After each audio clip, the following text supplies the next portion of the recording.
ဒေသနာနှင့်ဆက်ဆိုင်၍ဆရာတော်ရွေးချယ်ထားသောကျမ်းစာတော်မျက်နှာပိုက်ကိုဖတ်မှာဖြစ်ပါတယ်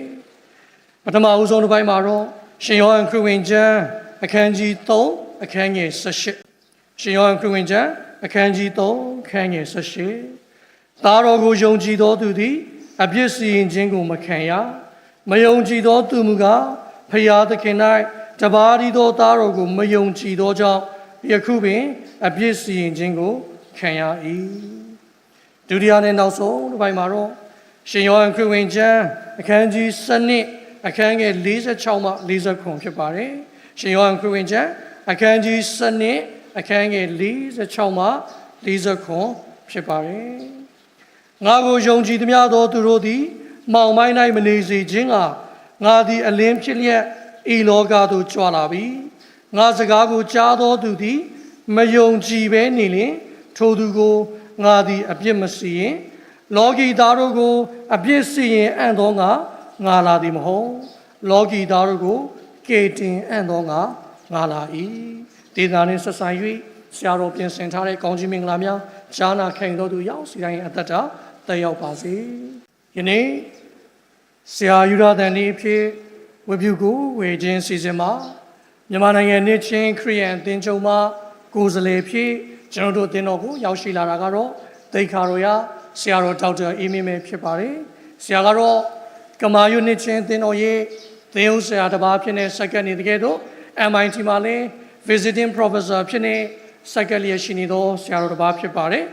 ဆရာကတော့ကျွန်တော်တို့ကျောင်းသူကျောင်းသားနဲ့စာချပုဂ္ဂိုလ်တွေကြားထဲမှာတော့ world religious နော်ကမ္ဘာဘာသာတရားများဆိုတဲ့ဘာသာရပ်မှာတကယ်ကိုနာမည်ကြီးစွာဖြင့်တည်ရှိထားသောဆရာတော်တစ်ပါးဖြစ်ပါတယ်ဒီနေ့ဆရာတော်ရွေးချယ်ထားတဲ့တရားဒေသနာရဲ့ခေါင်းစဉ်ကတော့ရေနတ်ရာသူလို့ဖြစ်ပါတယ်တရားဒေသနာနဲ့သက်ဆိုင်တဲ့ရှင်ရာအလုံးစုံကိုဆရာရဲ့လက်ထဲသို့ပြည့်စုံစွာအပ်နှံပါတယ်ရှိစွာဘုရားရှင်ရဲ့ဂုဏ်တော်ပေါင်းချီးမွမ်းပါတယ် MBC ဘောမြန်မာနိုင်ငံနှစ်ချင်းအသင်းချုပ်ရဲ့အစီအမံနဲ့ဒီအသင်းတော်ကြီးမှာလာရောက်ပြီးတော့ဆရာကြီးရဲ့ယုဒတန်နေ့မှာနှုတ်ကပတ်တော်ဝင်ငှားရတဲ့အတွက်စီမံပေးကြတဲ့နှစ်ချင်းအသင်းချုပ်ကခေါင်းဆောင်ကြီးများနဲ့တူကျွန်တော်တို့ဒီအသင်းတော်မှာရှိတဲ့သင်းဦးဆရာကြီးများအသင်းတော်မှာရှိတဲ့ဓမ္မဆရာဆရာမများအသင်းသူတင်နာအားလုံးကိုအထူးပဲကျေးဇူးတင်ပါတယ်ကျွန်တော်အနေငယ်မိတ်ဆက်မယ်ဆိုရင်ကျွန်တော်ကတော့အဖေကဗမာဗုဒ္ဓဘာသာစစ်သားပေါ့မေကကရင်ခရစ်ယာန်ပေါ့ဆိုတော့ကျွန်တော်ကျမ်းစာကျောင်းရောက်တဲ့အခါမှာဒီဘုရားကျောင်းကိုကျွန်တော်ဒီနားမှာရှိတဲ့ဆရာမကြီးမရှိတာသေးအိမ်ကိုခဏခဏရောက်တယ်ကျွန်တော်ရဲ့BD တိစစ်ကဆရာမကြီးနဲ့ကြတော့ဆရာမကြီးအိမ်ကိုအမြဲတမ်းရောက်တယ်သူတိစစ်ကိုသူနဲ့လာပြီးတော့စစ်ရတယ်အဲ့ချိန်မှာဆရာကြီးဝေါ်တော်သိန်းကကျွန်တော်တခါတလေကော်ဖီဖြော်တိုက်တယ်ကျေးဇူးသူတို့ရဲ့ကျေးဇူးတွေကြီးမားပါတယ်အခုတော့သူတို့ကောင်းကင်ဘုံမှာရှိပါတယ်ဆရာကြီးရဲ့ဆရာမကြီးရဲ့ကျေးဇူးအများကြီးကျွန်တော်မှရှိတဲ့အတွက်ဒီချိန်မှာမမြင်ရတော့လဲဆရာကြီးဆရာမကြီးရဲ့ကျေးဇူးတရားတွေကိုချီးမွမ်းပါတယ်ကျွန်တော်ရဲ့ဒီဇနီးကတော့ Methodist ပါကျွန်တော်ကတော့ Baptist ပါကျွန်တော်ကျမ်းစာကျောင်းကတော့အမေရိကမှာလူသရန်တက္ကသိုလ်ကပြီးပါတယ်ဒါကြောင့်ကျွန်တော်ကငငယ်လေးတွေကဘာသာပေါင်းစုံစိတ်ဝင်စားပါတယ်အဖေကဘုန်းကြီးကျောင်းကိုခေါ်သွားတယ်အမေကကျွန်တော်ကိုဘုရားကျောင်းခေါ်သွားတယ်ဆိုတော့ကျွန်တော်အမတွေကခရင်စာသင်ခိုင်းတယ်နော်ကျွန်တော်အဲ့ဒီ6နှစ်9နှစ်လောက်မှာအဲ့ဒီ3ခုကိုတပြိုင်တည်းသင်ရတဲ့အခါမှာကျွန်တော်မှတော်တော်လေးဟိုတိုက်ပတ်တာပေါ့ဗျာအခုခေတ်စကားနဲ့ဆိုရင်ဆရာမကြီးကလည်းအင်္ဂလိပ်စာသင်ပေးတဲ့ဆရာမကြီးကလည်းကရင်မကြီးဆိုတော့သူကနံပါတ်1သူကနံပါတ်1ကို number 1 number 2ဆိုကျွန်တော်အဲ့ဒါမှတ်ထားတာပေါ့ဗျာဟိုကရင်စာသွားတင်တော့လဲကရင်စာတရိษံနေကြောင်းနေပါအခုလို့တင်တော့နောက်ဘုန်းကြီးကျောင်းသွားတော့ဩကာသကျွန်တော်မှအဲ့ဒါငယ်လေးအဲ့3ခုကတော်တော်ရွာလဲတာတခါကျရင်ကိုကအိတ်ချင်မူတင်းနဲ့ရောက်သွားတာပေါ့နော်ဟိုဘုန်းကြီးကျောင်းနော်ဩကာသဆိုတော့ကျွန်တော်ဩကာသမေ့သွားဟာအော်မေ OT လူတီးနဲ့ဟာမဟုတ်သေးပါဘူးတဲ့မင်းကဘာတွေလဲအော်မေတို့ဘာလို့ခေါင်းထဲမှာစဉ်းစားတာဩကာသနဲ့အော်မေနဲ့ရောသွားတာဖြစ်ဩ တခါအင်္ဂလိပ်စာဆရာမကြီးရောက်သွားအောင်အင်္ဂလိပ်စာကြီးမင်းနဲ့ဒီမှာဗာရေးထားတယ်တစ်ရေးထားတယ်တစ်အင်္ဂလိပ်လိုပြောစမ်းအင်္ဂလိပ်လိုပြောဆိုတော့ကျွန်တော်လည်းမေ့သွားတာမေ့တော့နံပါတ်1ဖြေရမှာနွားမိုဝါနွားမိုသူအဲ့လိုဖြေလိုက်တဲ့ခါကျတော့ဟာအဲ့ဒါကင်စာနဲ့ရောနေပြီဆိုတော့ကျွန်တော်မှငယ်တော့အဲ့လိုမျိုးတော်တော်ကြီးကိုရှုပ်ထွေးခဲ့တယ်နောက်ပိုင်းကျတော့စာနဲ့ပြတ်သွားတာပေါ့နော်နွားမိုသူလည်းမသိတော့ဘူးနွားမိုဝါလည်းမသိတော့နံပါတ်1နံပါတ်2တော့ကောင်းသိတော့ဆိုခုနဆရာကြီးကဆွတ်တောင်းတဲ့ချက်မှာကျွန်တော်စကလုံးနှလုံးတော့ကောင်းကောင်းကြားပြီးတော့နားလေတယ်ဘယောဟုတ်လားမသိဘူးဆရာကြီးပါတယ်နောက်ပါလဲရွာကစားရွာအဲ့ဒါတော့ကျွန်တော်ကောင်းကောင်းနားလေသေးတယ်ပေါ့နော်ဆရာကြီးဆွတ်တောင်းတဲ့အထက်မှာဒီနေ့ကျွန်တော်တို့ဆရာကြီးယူဒတာနေ့မှာကျွန်တော်တို့ကျမ်းစာထဲမှာတော့ဆရာကြီးယူဒတာပြန်လာတဲ့စာပေလက်ရာတွေအများကြီးရှိပါတယ်ဆရာကြီးရဲ့ကျေးဇူးဗမာပြည်သူပြည်သားခရိယန်တွေမကပဲနဲ့ကျွန်တော်တို့စာပေလေ့လာတဲ့လူတွေဆိုလဲသိမှာပါဆရာကြီးရဲ့ကျေးဇူးဟာညံကြီးပါတယ်သူဘာသာပြန်တဲ့အတွက်ကြောင့်ကျွန်တော်တို့เนาะဆရာ Justin Dictionary ဟိုတုန်းကတော်တော်များများเนาะကင်ခဲ့ရပါတယ်ဗမာပြည်မှာဟိုတုန်းကပညာတတ်တွေဆိုရင် Justin ရဲ့ Dictionary ကိုမကင်ဘူးတဲ့လူမရှိပါဘူးနောက်မှဥထွန်းငိမ့် Dictionary ပေါ်တာပါဆိုပထမဆုံးဗမာပြည်မှာပေါ်တာ Justin Dictionary ဖြစ်တယ်ဆိုအဲ့ Dictionary ကိုကြည့်တယ်ကျွန်တော်တို့ဘာတွေ့ရမလဲဆိုတော့ဒီပါဠိနဲ့အင်္ဂလိပ်နဲ့မြန်မာနဲ့ကိုသူကောင်းကောင်းပြန်နိုင်ပါတယ်ဆရာကြီးကကျွန်တော်တို့ကြည့်တဲ့အခါမှာဆရာကြီးရဲ့ဒီအသက်တာထဲမှာကျွန်တော်တို့ဆရာကြီးရဲ့အသက်တာထဲမှာကြည့်တဲ့အခါပေါ်ပြီလားမသိဘူးဆရာတို့မြင်ရလားမသိဘူးဟုတ်သားကျွန်တော်ဒီမှာပေါ်တယ်နော်โอเคနော်ပေါ်တယ်အဲ့ဆိုရင်ကျွန်တော်တို့ဆရာကြီးရဲ့အသက်တာမှာဆရာကြီးကဖခင်ရဲ့မေတ္တာကိုသူရသွားပါတယ်သူကတော့အရင်တော့သူက atheist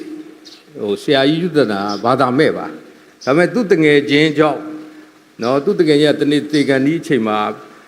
ရောင်ရမ်းနေတဲ့အချိန်မှာငါလည်းတနေ့သိရမှာငါသိရင်ဘယ်ရောက်မလဲစသဖြင့်ပေါ့နော်သူနောက်ဆုံးစစ်မှန်သောထာဝရဘုရားဖန်ဆင်းရှင်ကိုတွေ့သွားတဲ့အခါမှာသူ့ရဲ့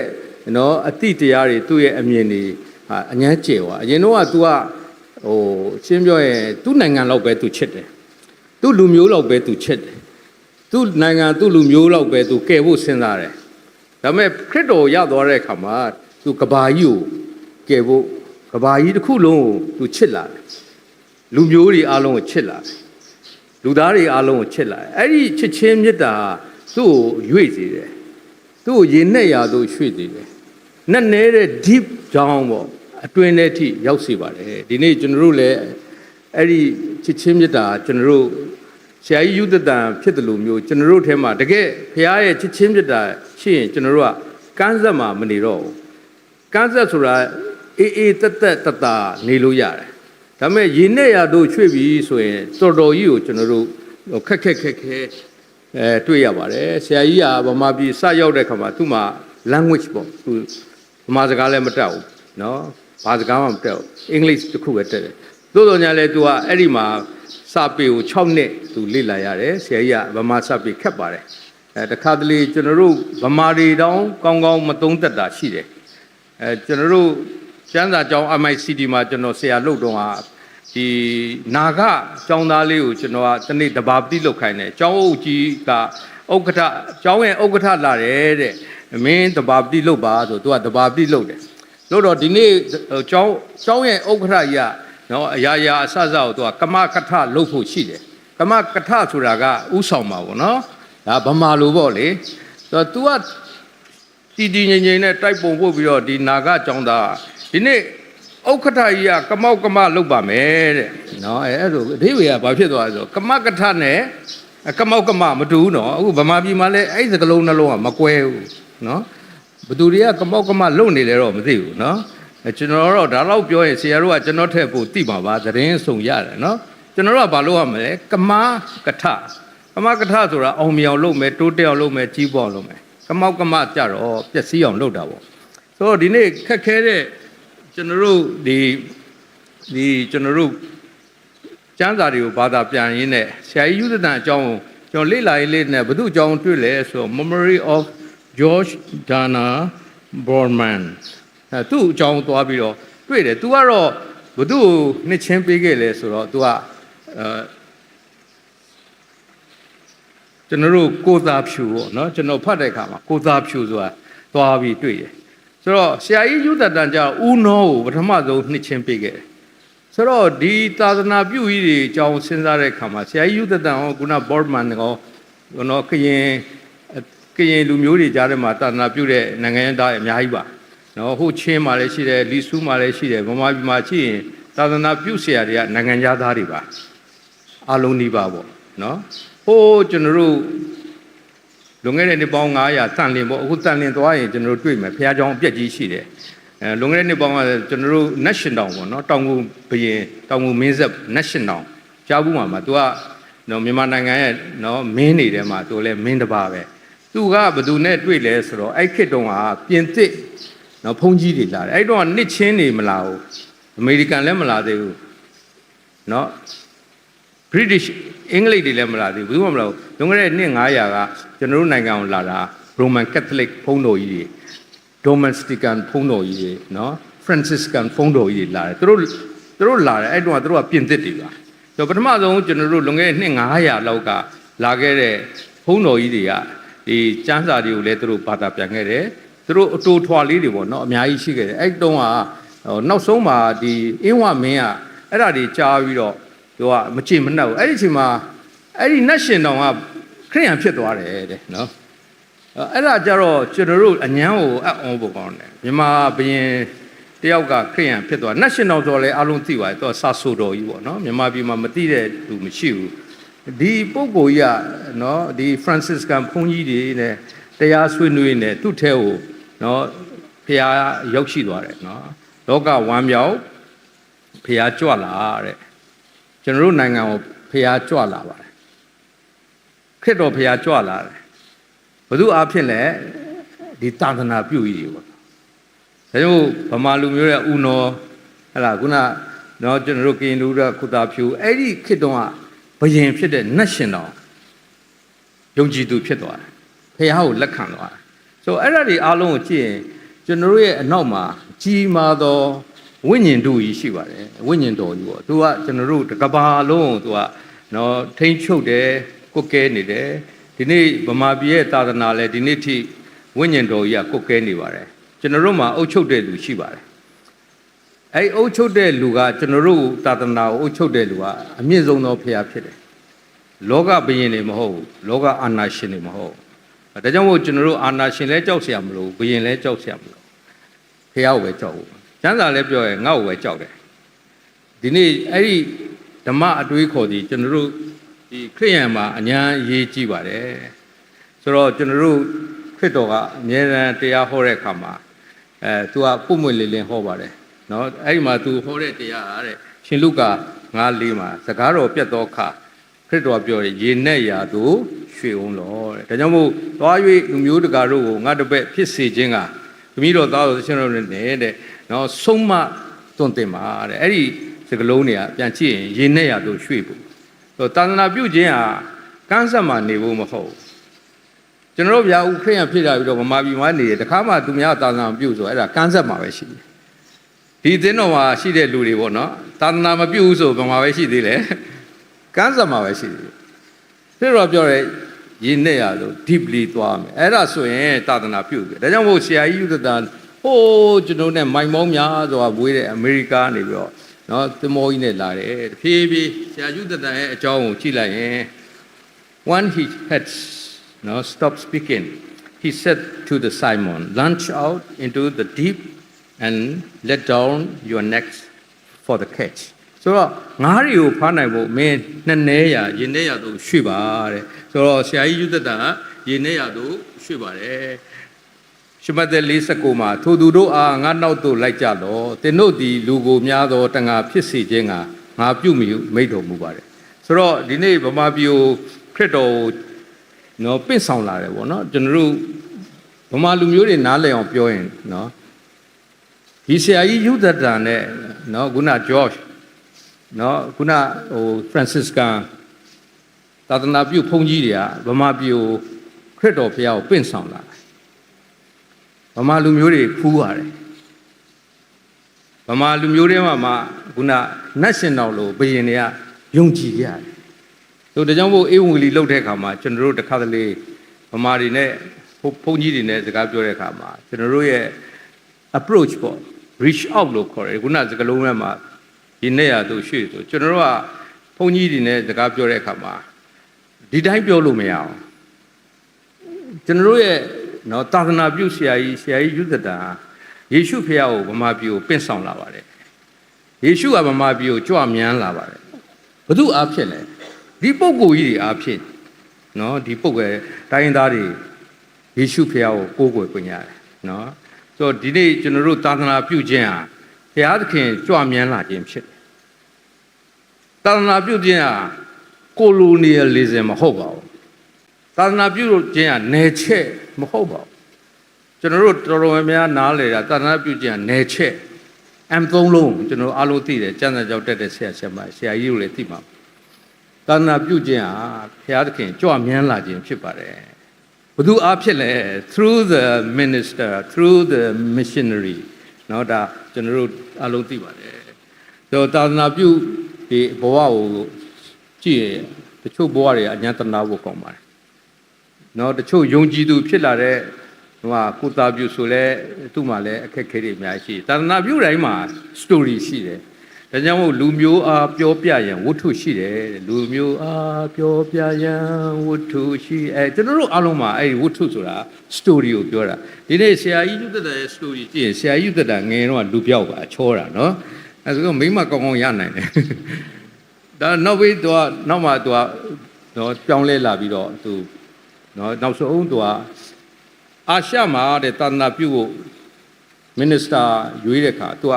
ကျွန်တော်သွားမယ်10ယောက်အဲ့မှာခေါင်းသူတို့လက်တင်ပြီးတော့သာသနာပြုဆေလွတ်လိုက်တယ်အာရှကိုသွားတဲ့အခါမှာတော့အဲ့သွားတဲ့အခါမှာသူဘု து ကိုသွားတွေ့တယ်ဆိုအန်နော်မအန်ပေါ့ချက်စင်တွေ့တယ်တွေ့ပြီးတော့သူတို့ရဲ့ဘဝခီးယာရေနဲ့ရာသို့ရွှေ့သွားပြီဒီနေ့ဆရာကြီးယုဒတန်ကယေရှုရဲ့အမိန့်တော်နော်နာခံပြီးတော့ရေနဲ့ရာသို့ရွှေ့တဲ့အခါမှာပထမဆုံးအိန္ဒိယကိုရောက်ပါတယ်အိန္ဒိယမှာအမေရိကန်နဲ့ British ကမတည့်တော့နောက်ဆုံးသူ့မောင်းထုတ်တာပေါ့မင်းမနေတော့နဲ့ငါတို့နိုင်ငံသားမဟုတ်မင်းနေလို့မရအောင်နော်အခုဒေါ်နယ်ထရန့်ကမောင်းထုတ်တယ်လို့ပေါ့ဗျာကျွန်တော်တို့ဒေါ်နယ်ထရန့်ကအခုဗမာပြည်သားတွေရောဘာရောအခုလိုမောင်းထုတ်တာအဲ့ခေတ်တော့ကလည်းအဲ့လိုဟိုပြောမောင်းထုတ်တယ်မောင်းထုတ်တော့ဆရာကြီးယုဒတန်ဗမာပြည်ရောက်လာပါတယ်ဗမာပြည်ရောက်တော့ကန်းဟိုဘယ်ရောက်သွားလဲဆိုတော့ဗမာပြည်မှာဒီကျွန်တော်တို့ကန်းဆက်ပေါ့စိတ်ကန်းပေါ့နော်စိတ်ကန်းက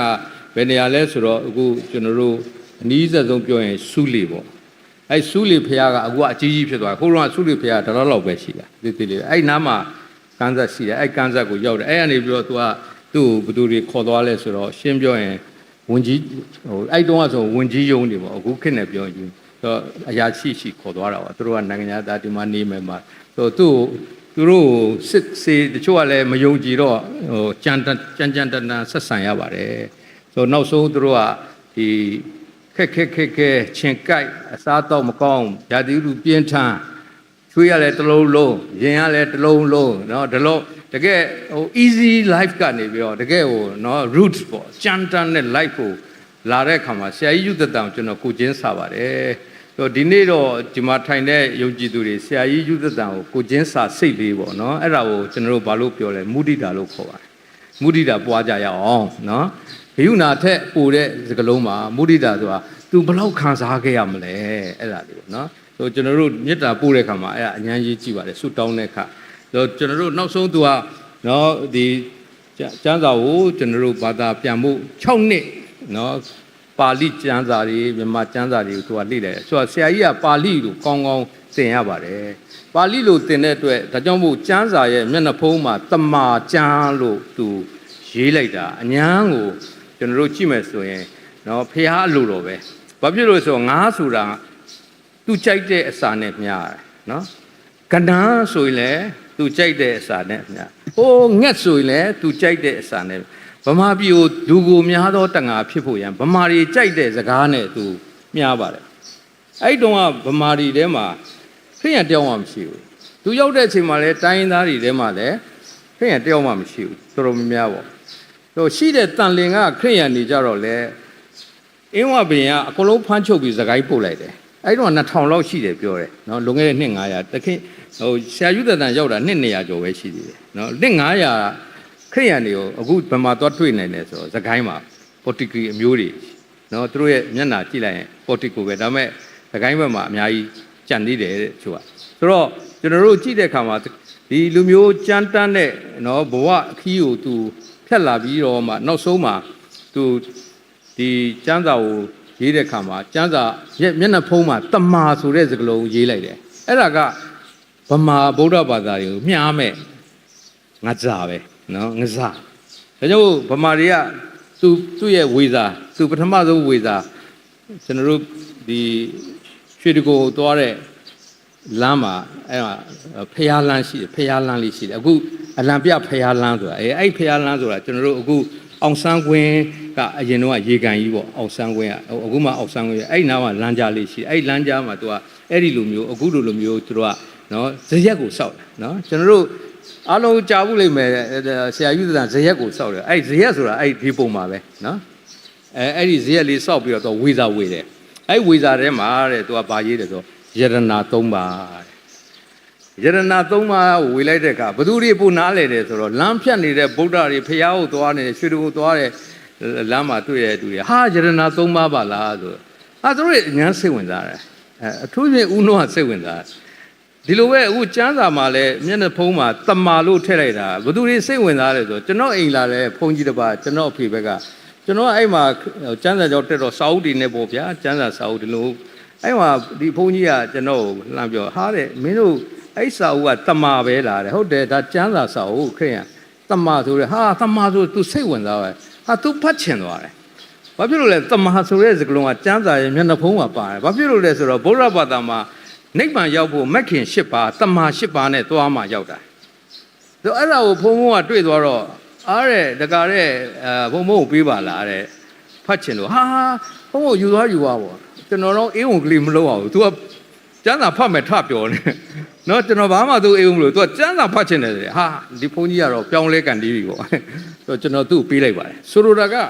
ကျွန်တော်တို့ရဲ့အသက်တာတစ်ခါတလေကြာရင်နော်ဒီသူများကောင်းမှုအတွက်ကိုကြိုးစွန့်ရပါတယ်ဒါအာဇာနည်တွေပါဗမာပြည်မှာလည်းအာဇာနည်တွေရှိပါတယ်နော်အလုံးကျွန်တော်သိမပြောတော့ပါဘူး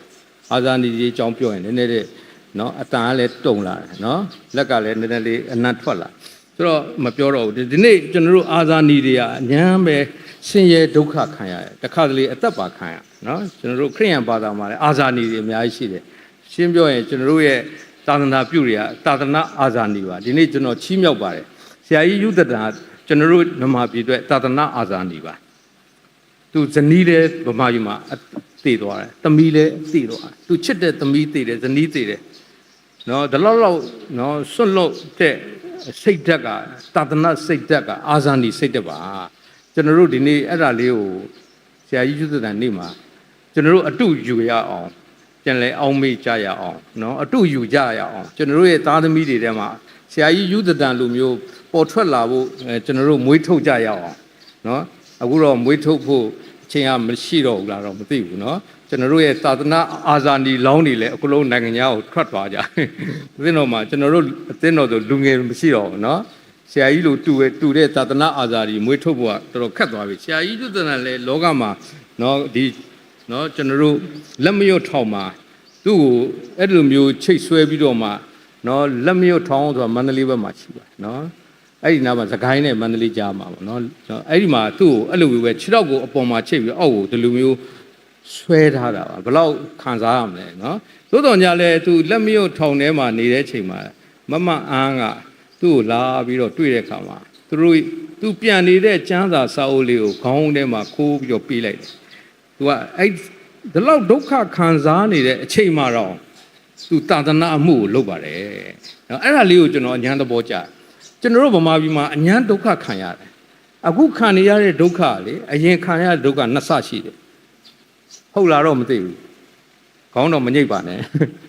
နော်ဟုတ်တယ်ကျွန်တော်တို့ဒုက္ခအခုဆရာယူသက်တာဒီလက်မြို့ထောင်ထဲမှာအញ្ញမ်းဒုက္ခရောက်တာစားလို့လည်းမရအိမ်လို့လည်းမရနေဒါပေမဲ့သူသာသနာအလုပ်ကိုလက်မလျှော့ ဟာတော့ပါကြီးကွာဒီလောက်ဒုက္ခရောက်တဲ့နိုင်ငံဒီလောက်ငါ့ကိုဘယ်တော့မှသူစိတ်တက်မကြောက် never give up အညာရေးကြည့်တယ်ကျွန်တော်တို့ဒီနေ့ဘယ်တော့မှလက်မလျော့ပါနဲ့ကျွန်တော်တို့နိုင်ငံသားတွေကျွန်တော်တို့ရဲ့ယုံကြည်သူတွေဘယ်တော့မှလက်မလျှော့ပါနဲ့ဒါဟာဘုရားသခင်ပေးထားတဲ့စိတ်တက်ပဲနော်ယောမအခန်းကြီး1ငယ်25သင်တို့သည်မှန်သောဘုရားသခင်၌အမားကိုထားလက်ဖန်ဆင်းကံအရာကိုဘုပြုကိုးကွယ်တော်သူဖြစ်ကြ၏တဲ့အဲ့ဒါကဘာလို့ပြောလဲဆိုတော့ပေါလုကပြောယောမကိုသူတဏ္ဍာသွားပြုတဲ့အခါမှာနော်အဲ့မှာတချို့လူတွေကဘုရားသခင်အရာမှာအမားကိုထားတယ်တကယ်ဘုရားတရားဆိုတာဘယ်ဘာသာပဲတော့ဘုရားတရားဆိုတာအမှန်တရားပဲကြည်နူးခြင်းတရားကောင်းမြတ်တဲ့တရားဒါပေမဲ့ဒီနေ့နိုင်ငံတွေတော်တော်များများမှာဘုရားတရားမရှိတော့ဘုရားသခင်နေရာမှာ false အမှားတွေထားတယ်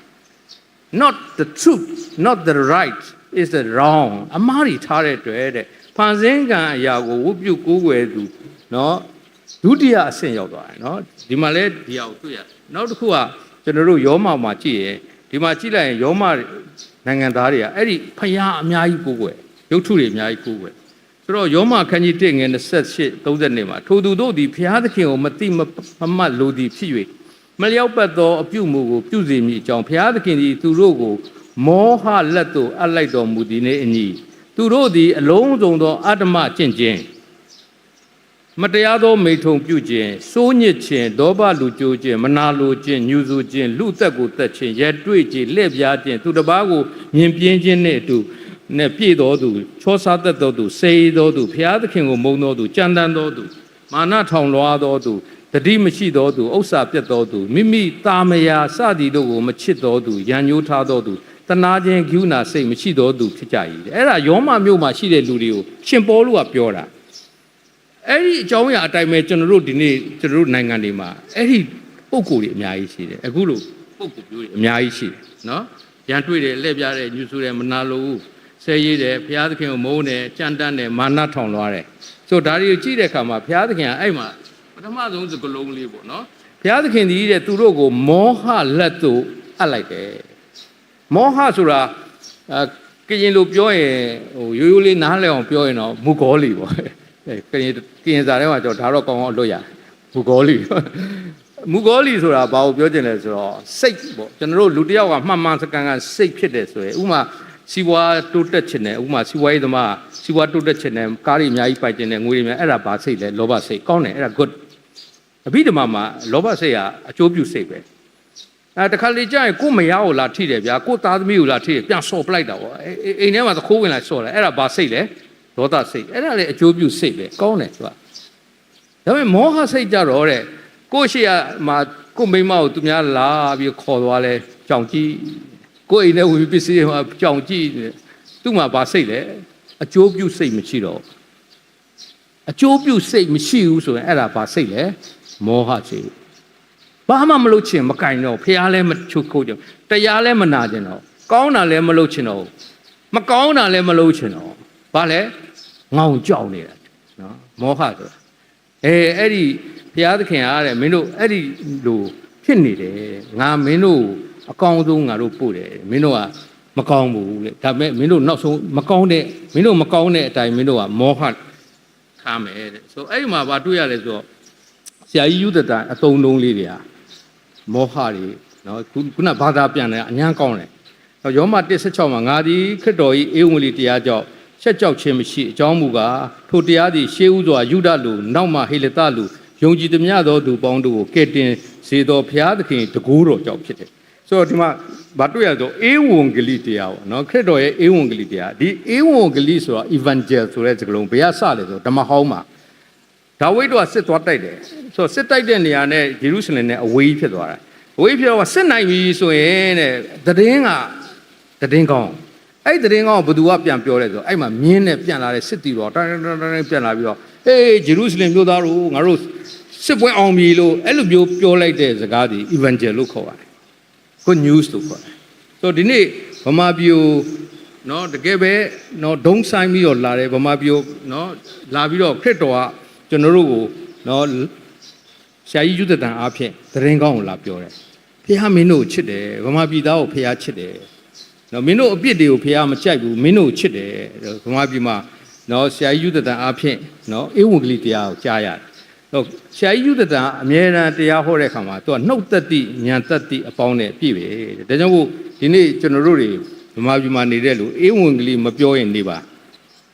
ကျွန်တော်တို့ဘာရှိရမလဲနှုတ်သက်သည့်နံပါတ်2ကဘာလဲဉာဏ်သက်သည့်ရှိရ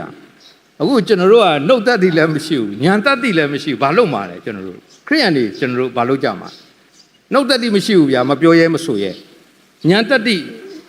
ဘာမှမတွေးခေါ်နိုင်ဘူးဆိုရင်ခရစ်တော်အားဖြင့်အရာရာ၌ကြွယ်ဝတဲ့အသက်တာမရနိုင်ဘူးဒါကြောင့်ခရစ်တော်အားဖြင့်ဆရာကြီးယူသက်တာအဲ့ကြွယ်ဝတဲ့အသက်တာသူရတယ်အမြင့်ဆုံးသောဖခင်ပေးတော်မူသောဉာဏ်ကိုရပြီဖခင်သခင်အမိန့်တော်ကိုကြားပြောသူဖြစ်တယ်နော်ကြားတော်သူဖြစ်တယ်ကြားပြောသူဖြစ်တယ်ဆိုဒီနေ့အမြင့်ဆုံးသောဖခင်ပေးသောဉာဏ်ကြီးကြည့်ပါလေအတန်းပညာမအောင်ရင်ပြဿနာမရှိပါဘူးနော်ဆရာကြီးယူသက်တာပထမဆုံးခရိယန်နှစ်ချင်းပေးလိုက်တာဥနောကတငါတယ်ပါဘာအတန်းပြင်မှမရှိဘူးပေတရုတငါတယ်ပါဘာအတန်းပညာဘူးဒါပေမဲ့ဖျားပေးတဲ့အမြင့်ဆုံးသောဉာဏ်ရရင်သူကလေထိတ်ဆုံးရောက်သွားနော်ဒီနေ့ကျွန်တော်တို့တွေအញ្ញမ်းလိုတာအဲ့ဒါပဲဖျားပေးသောအမြင့်ဆုံးသောအဲ့ဒါဝိညာဉ်တော်အဖြစ်ကျွန်တော်တို့ရပါတယ်တောလေအကျမ်းအခန်းကြီး14 16မှာသခင်ယေရှုကတရားဟောရင်လေအမြဲတမ်းသရဝါဒီအကြောင်းဟောပါတယ်ကျွန်တော်တို့အားလုံးဟာသရဝါဒီပါဘာဖြစ်လို့လဲဆိုတော့သခင်ယေရှုကတောခွေးစုတဲတို့တိုးတို့ကိုဆေလို့တကယ်သင်တို့ငါဆေလို့မြည်တဲ့ဆရာကြီးယူတတန်ကဗမာပြည်ကိုလာတာလေတောခွေးတဲလာရသလိုပဲနော်ဗမာပြည်ကတောခွေးလို့ပြောတာမဟုတ်ဘူးနော် sorry ကျမ်းစာတိုင်းပြောတာနော်ဆရာကြီးယူတတန်ကဗမာပြည်လာတော့တဲ့ရိုက်ခံရတယ်နှက်ခံရတယ်အမျိုးမျိုးသူကဒုက္ခရောက်တာဒီနေ့ဒီမှာခရစ်တော်ပြောတောခွေးတဲ့ဟိုတဲ့နော်တိုးတို့ကိုဆေလွတ်တယ်လို့ဆရာယူတတန်ဗမာပြည်ရောက်တော့တိုးပဲသူကဘာလည်းမသိဘူးဘာဗမာပြည်အကြောင်းလည်းမသိဘူးယဉ်ကျေးမှုအကြောင်းလည်းမသိဘူး तू ကအဲ့မှာရွှေတကုံသွားတက်တယ်တဲ့သွားလဲတယ် तू ရောက်ခါစားအဲ့မှာ तू ကဖနှက်စီးသွားတယ်ဖနှက်စီးတော့လူတွေကသူ့ကိုဝိုင်းရိုက်တော့အဲ့မှာသူ့ဇနီးကကိုအကိုလို့ခေါ်လာဘယ်လိုလဲခေါ်လာမသိဘူးဖနှက်ချွတ်လိုက်ဘာဖြစ်လို့လဲဟာတဲ့ဒါကာချာလီတဲ့ဒါသူများနိုင်ငံသူများယဉ်ကျေးမှုဖနှက်ချွတ်တော့အဲ့မှာ तू ကချွတ်တော်သေးတယ်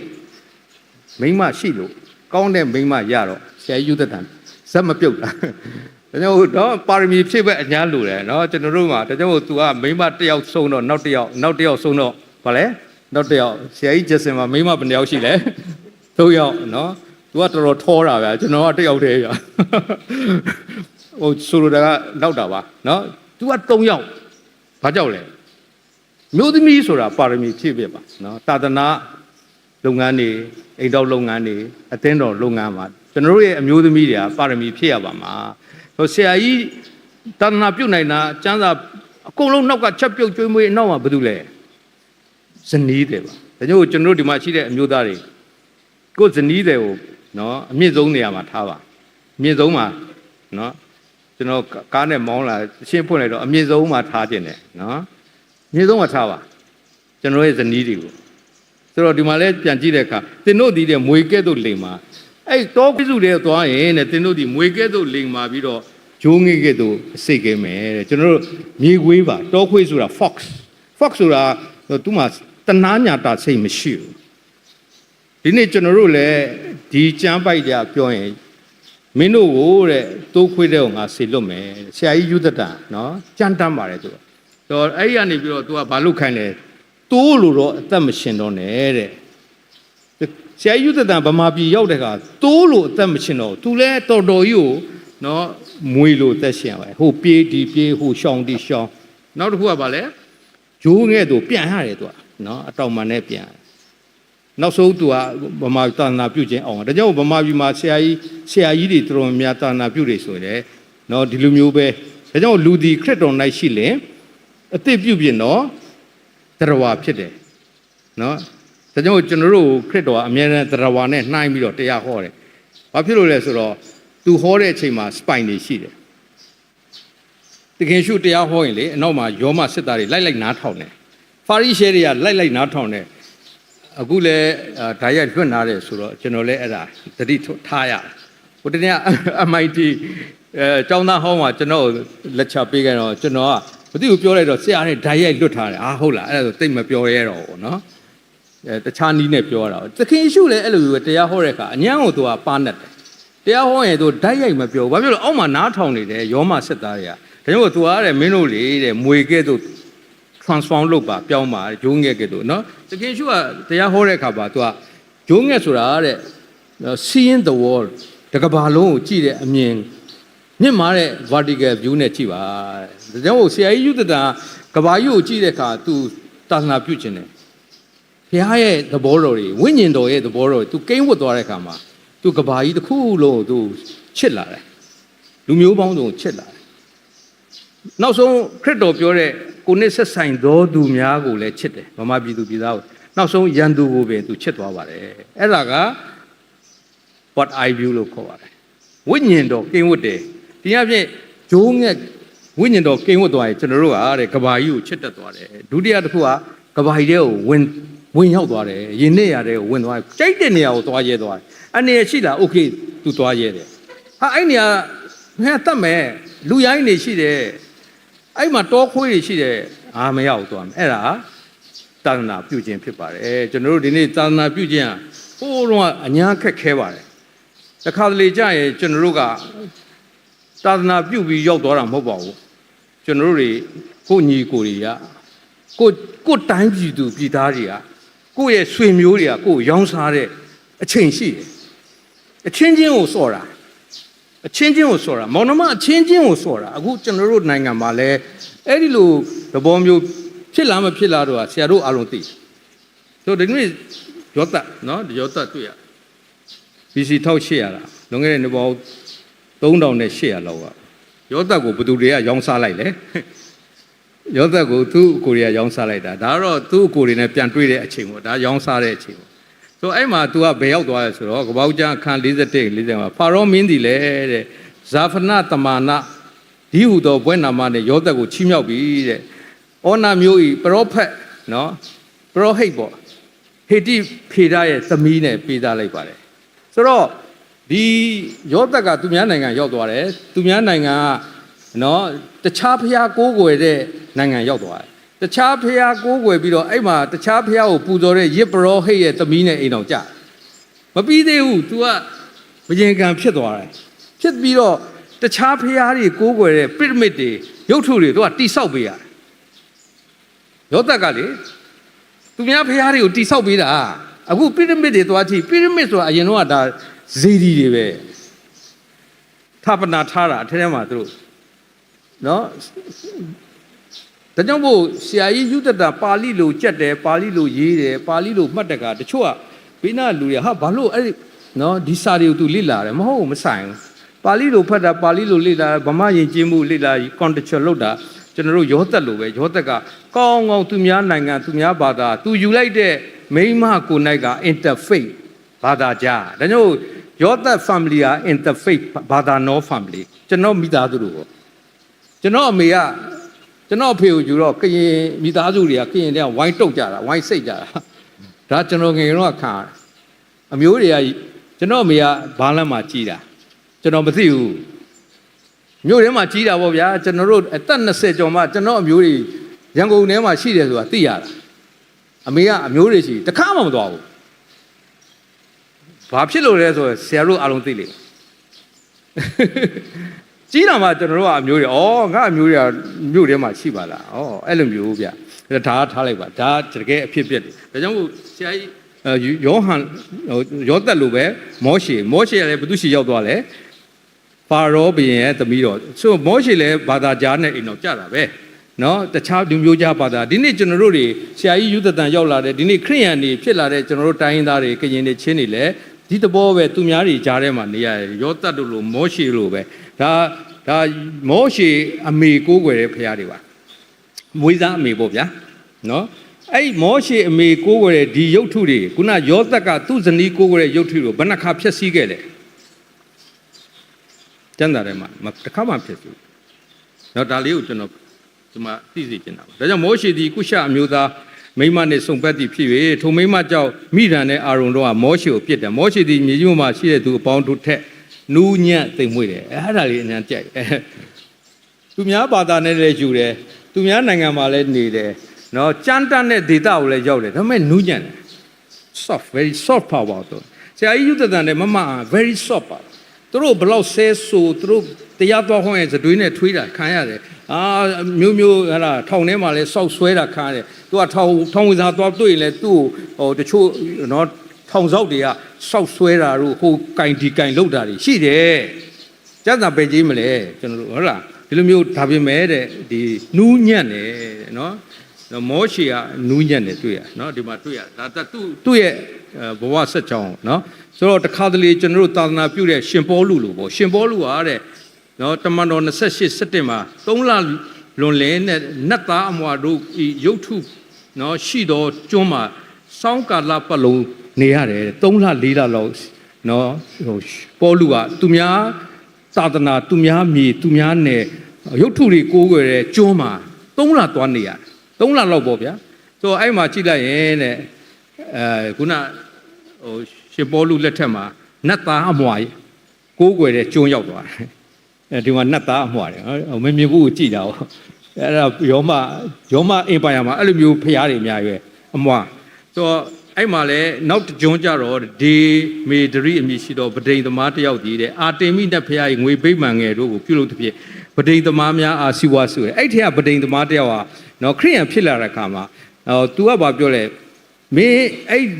ဒီအာတေမိနတ်ဖျားလုတ်တာကိုဆက်လုပ်လို့ရပါတယ်တဲ့မင်းယုံကြည်ခြင်းအရေးကြီးကပဲဘာဖြစ်လို့ तू ကစာဝတ်နေဒုက္ခရောက်မှာလေဆိုတော့အဲ့ဒီအာတေမိနတ်ဖျားရုပ်ထုတွေထုတဲ့နော်ယုံကြည်သူတွေရှိတယ်အဲ့ယုံကြည်သူတွေကနော်ရှင်ပေါလုကပြောမင်းထုเสียကြီးထုဒါပေမဲ့ဖျားเจ้าတော့မှန်လားဘာလို့ तू စာဝတ်နေရှိတယ်ဒါကြောင့်ယောသက်ကပြိရမစ်တွေကိုတိဆောက်ပေးတယ် तू မဖြတ်သွားအောင်နော်ဒါလေးကိုကျွန်တော်ဒီမှာပြောချင်တယ်ဒါကြောင့်မဖောက်ပြန်မပြတ်စည်းနိုင်သောဘုရားသခင်ဂုဏ်တော်ကိုပယ်၍ဖောက်ပြန်ပြတ်စည်းတတ်သောလူဤရုပ်ထုသားငယ်အစရှိသောထွားသားသောတိရစ္ဆာန်တို့၏ရုပ်ထုတို့ကိုဘုရားသခင်အရာ၌ချီးမြှောက်ကြတယ်ဆိုဒီနေ့ကျွန်တော်တို့နေရာတိုင်းမှာရှိပါတယ်ရုပ်ထုကိုးကွယ်တာပေါ့နော်အဲရုပ်ထုကဘုရားနေရာမှာတဲ့လူရုပ်ထုတွေတိရစ္ဆာန်ရုပ်ထုတွေကိုးကွယ်ကြတယ်ဆိုတော့ဒါပေမဲ့အေသင်မြို့မှာအကြီးဆုံးအဲ့ဒီနော်ရုပ်ထုကိုးကွယ်တဲ့ဗိမာန်တော်ကြီးအခုတော့ပြတ်သွားပါပြီအေသင်မြို့ဘယ်သူရောက်ခုလဲတော့မသိဘူးဒီထဲမှာအေသင်မြို့ရောက်ရင်အဲ့ဒီဖះเจ้าသွားကြည့်လို့ရနော်နောက်တစ်ကောကအချစ်ငါမှာဖះရှင်ဖះများအရှင်များဟုဆိုသည့်အတိုင်းကောင်းငင်မြေကြီးပေါ်မှာဖះဟုခေါ်ဝေါ်သောသမုတ်တော်သူများရှိတယ်ဆိုတော့တချို့ကလည်းကိုဖះလို့ပြောတာရှိတယ်လူဟာဖះဖြစ်တယ်ဆိုပြီးတော့အဲ့ဒါအများဖြစ်တော့ဂရိယဉ်ကျေးမှုယောမယဉ်ကျေးမှုလူတွေကဥပမာဆိုကဲတာပြင်လို့အဲ့မှာရှိတဲ့ပြင်သူတို့ကိုးကွယ်ရတယ်နော်ဟေရုမင်းတို့ဆိုရင်ဒါသူတို့ကဖះပဲဖះရဲ့သားပေါ့အဲ့လိုမျိုးကိုးကွယ်ဒီသဘောတွေကိုကျွန်တော်တို့အများကြီးတွေ့ရပါတယ်ဒါကြောင့်ခရစ်တော်ကဘာပြောလဲဆိုတော့နော်ငါခရစ်တော်မဟုတ်ပါဘူး sorry ယေရှုကလည်းငါသည်အသက်မုတ်ဖြစ်ငါထံသို့လာတော်သူသည်နောက်တစ်ဖန်အစာမငုံမခံရငါ့ကိုယုံကြည်တော်သူသည်နောက်တစ်ဖန်ရေမငတ်မခံရတဲ့ဒါလေးကိုကျွန်တော်ပြောပြီးတော့နောက်ဆုံးကျွန်တော်ကြမ်းပိုက်လေးရောက်သွားပါပြီနောက်ဆုံးပိုင်းလေးပေါ့ဆိုတော့တခါတလေကျွန်တော်တို့ရဲ့ခရိယန်တွေရဲ့အဝင်လီပြုတနာပြုခြင်းဟာကျမ်းအခြေခံတွေကိုသွားပါတယ်ကျမ်းအခြေခံတွေထဲမှာလည်းနှစ်ပိုင်းရှိပါတယ်တစ်ပိုင်းကဘာလဲဆိုတော့သခင်ယေရှုကဣသရေလဖာရိရှဲတွေသူ့ရဲ့အမျိုးတွေကိုဟောတာပါနော်ဖျားသခင်ကိုသိတဲ့လူတွေကိုဟောတဲ့ကျမ်းပိုက်ပါသားတော်ကိုယုံကြည်တော်သူသည်အပြစ်စင်ခြင်းမခံရတဲ့မယုံကြည်တော်သူမူကားတပါးတည်းသောသားတော်ကိုမယုံကြည်သောကြောင့်ယခုပင်အပြစ်စင်အဲ့ဒါတွေကဘယ်သူဟောတာလဲဆိုတော့သူ့လူမျိုးသူ့အမျိုးတွေယေရှုအမျိုးတွေအများကြီးဘာလို့အဲ့လူကဖျားသခင်ကိုသိတယ်ဒါပေမဲ့သူတို့ကယုတ်ထုတွေသွားကိုးကွယ်တာအေးမင်းတို့တွေတဲ့ပြစ်စင်ဟာမင်းတို့ယုတ်ထုတွေဖျက်ဆီးခြင်းခံဒါဘယ်သူတွေဟောတာလဲဣသရေလလူမျိုးတွေအချင်းချင်းဟောတာနောက်ကျမ်းပိုက်ကြတော့ရှင်ယောဟန်ခန်းကြီး7အငယ်40ခွန်ငါစကားကိုကြားတော်သူသည်မယုံကြည်ပဲနေလင်ထိုသူကိုငါအပြစ်မစီရင်ဘူးတဲ့ခရစ်တော်ဟောလို့ကြားပြီးတော့မယုံကြည်ရင်ဘာပြောလဲသာသနာပြုတွေကဒီကျမ်းပိုက်ကိုပို့သုံးတယ်သားတော်ယုံကြည်တော်သူသည်အပြစ်စီကြုံမခံရမယုံကြည်တော်သူသည်သားတော်မယုံကြည်တော့ယခုပင်အပြစ်စီရမယ်အဲ့ဒီကျမ်းပိုက်ကိုနောက်ပိုင်းမှာသုံးပါတယ်အခုနောက်ပိုင်းမှာသုံးဆရာကြီးယုဒတန်ကဘယ်ကျမ်းပိုက်ကိုသုံးလဲဒီကျမ်းပိုက်ကိုသုံးပါတယ်ငါစကားကိုကြားတော်သူမယုံကြည်ပဲနေလေထို့သူကိုငါအပြစ်မစီရင်တဲ့လောကီသားတို့အပြစ်စင်ဖို့ငါလာတာမဟုတ်ဘူး နော်ဒါကြောင့်မို့ကျွန်တော်တို့အင်းဝင်လီ systematic နော် methodology ရှိပါတယ်အင်းဝင်လီလုပ်တဲ့က systematic methodology ဒါကြောင့်မို့နီးမှလမ်းမှတာသနာပြုဖို့လိုပါဆရာကြီးယူသက်တာတကယ်ပဲနီးမှလမ်းမှဗမာပြည်ကိုဖျက်ဆီးဖို့လာဘူးဗမာပြည်မှာကိုးကွယ်မှုတွေဖျက်ဆီးဖို့လာတာမဟုတ်မင်းတို့ကိုးကွယ်ပါငါဘာမှမပြောပါဘူးဒါပေမဲ့မင်းတို့မယုံကြည်ပဲနေတယ်ငါဖះမင်းကိုအပြစ်မစင်ပါဘူးငါဖះကမင်းတို့ချစ်တာငါဖះကနင်တို့ကဲမှာငါဖះကမင်းတို့အားလုံးအတွက်ထာဝရတက်ကိုပေးမှာအလကားပေးမှာယုံကြည်ခြင်းပဲတကယ်နော်ပညာရှိမှာဆရာယူသက်တာတကယ်ပဲကိုကျိုးစွန့်ပါတယ်ဒီနေ့ဆရာကြီးယူသက်တာနေ့မှာကျွန်တော်တို့ဒီနေ့ကြားနာခဲ့ရတဲ့ဒီနှုတ်ကပတ်တော်တွေအားဖြင့်ပေါ့ကျွန်တော်တို့တွေဒီနေ့ဒီမှာရှိတဲ့အသင်းတော်မှာရှိတဲ့လူကြီးတွေဆရာသမားတွေနော်ကျွန်တော်တို့ရဲ့ဆရာကြီးယူသက်တာဂါရဝပြုခြင်းနဲ့အတူဖခင်ရဲ့ဘုန်းတော်နာမတော်ချီးမွမ်းခြင်းနဲ့အတူကျွန်တော်တို့အသက်တာတွေလည်းဆရာကြီးကဲ့သို့လျှောက်လန်းကြပါစို့အသင်းတော်သာသနာတော်တဲ့အကောင်းဆုံးလှုပ်ဆောင်နိုင်တော်သူများဖြစ်ကြပါစို့ရဲ့လို့တိုက်တွန်းနေနေကုန်ချုပ်ပါတယ်ချမ်းသာသူတယောက်စီဘုရားရှင်ကောင်းကြီးပေးပါစေ